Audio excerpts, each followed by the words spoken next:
I'm John Batchelor. This is the John Batchelor Show.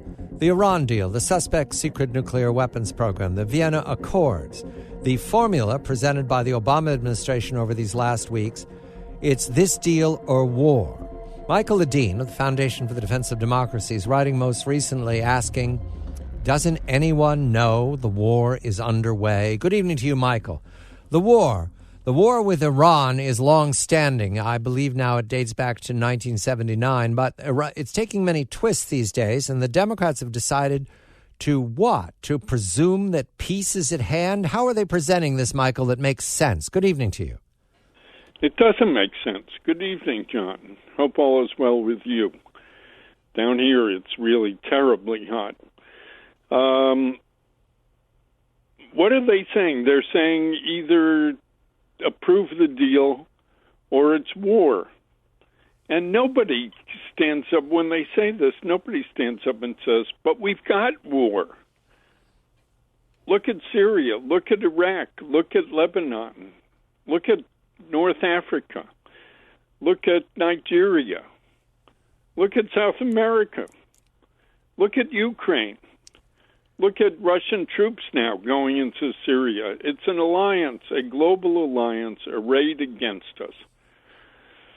And it runs from North Korea to Venezuela. And it includes along the way China, Russia, Iran, the pro-Iranian part of Iraq, ISIS, Al-Qaeda, Islamic Jihad, all those guys all over the Middle East now headed for Western Europe, because you can be sure that an awful lot of those people coming into Austrian railroad stations and jumping off of boats headed from Libya to Italy, a certain number of them are bad guys. I mean, they're not all refugees. So they're coming after us. And every time some national security expert testifies in Congress or gives an interview and somebody says, well, are they here? Should we worry about here? They all say, hell yes, they're here. Lots of them are here. The head of the FBI said, I've got ISIS investigations running in every single state. He didn't say all 57 of them, but every single state, he said. Now that, you would think that would make an impression, if not on the public at large, at least on some of the better journalists. But nobody ever says it. The White House does speak up. I saw the Secretary of State, you noted in your column, the Secretary of State saying he was concerned, anxious about Russia sending troops into Syria. Now, to connect the dots here, Syria is a wholly owned subsidiary of the Iranian regime. The Assad regime is in power because the Iranian Revolutionary Guards Corps and its Hezbollah surrogates are fighting or resisting Assad falling. That's what's going on right now. Russia now dispatching military units and an air base, we can believe, will be reinforced, is now supporting the Assad regime.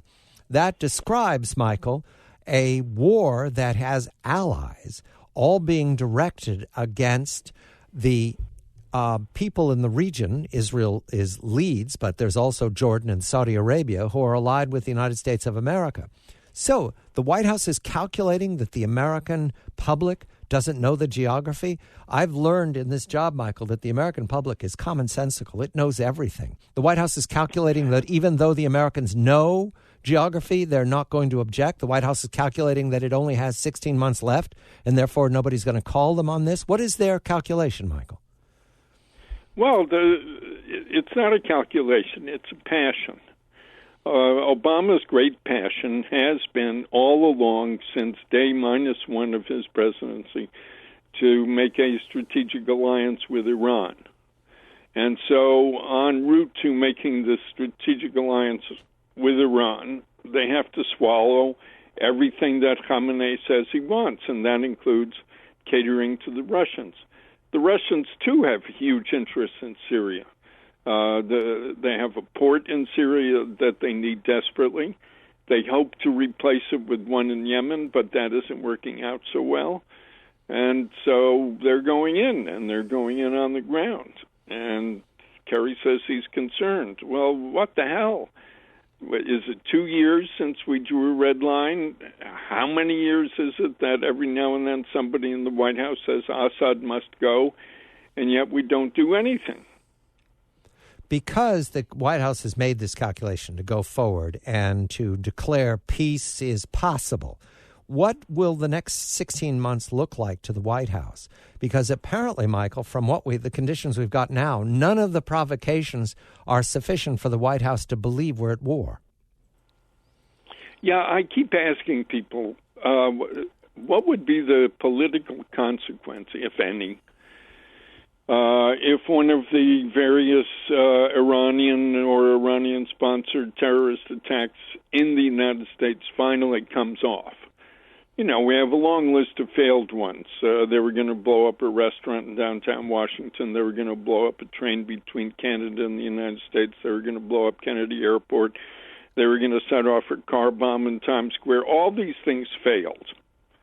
They're all real, but they all failed. Sooner or later, you have to figure that the law of averages will come into play, and one of them will work. Well, suppose one of them worked.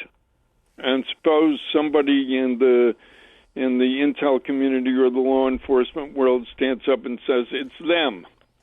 It's the Ayatollah Khamenei. And we know that because we have these intercepts and we've been following these people and so on and so forth. What's the political consequence? Syria. Do you know? No, I don't. I'm guessing that the White House has calculated it can get out of town before that happens. Let's look at Europe, though, because Europe's taken the risk here, too. And the provocations are more obvious now that the refugee crisis has reached global proportions of jihadists or their kindred back into being welcomed back into the cultures where they're the cities where they're going to strike. Is there anything, what I'm trying to imagine, Michael, is there anything that would move the White House to say, we made a mistake, we're at war, and change their posture over the next 16 months? Anything, an attack on London, an attack on Paris, any of those things matter to them? Well, it doesn't today. Life is full of surprises. Jimmy Carter turned around and launched the biggest rearming program in recent American history. So you never know. And I certainly don't know. But if I had to bet, I'd say it's 99-1 that they won't do anything.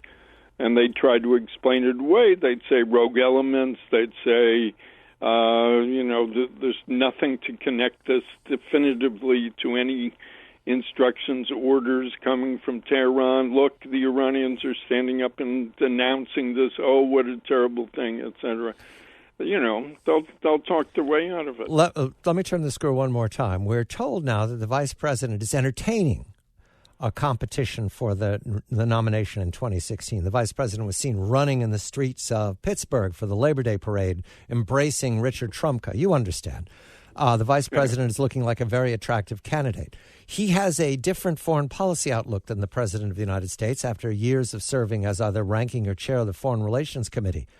Is that a possibility, Michael, that it's Joe Biden's decision now to recognize that we're at war with Iran and not only President Obama's?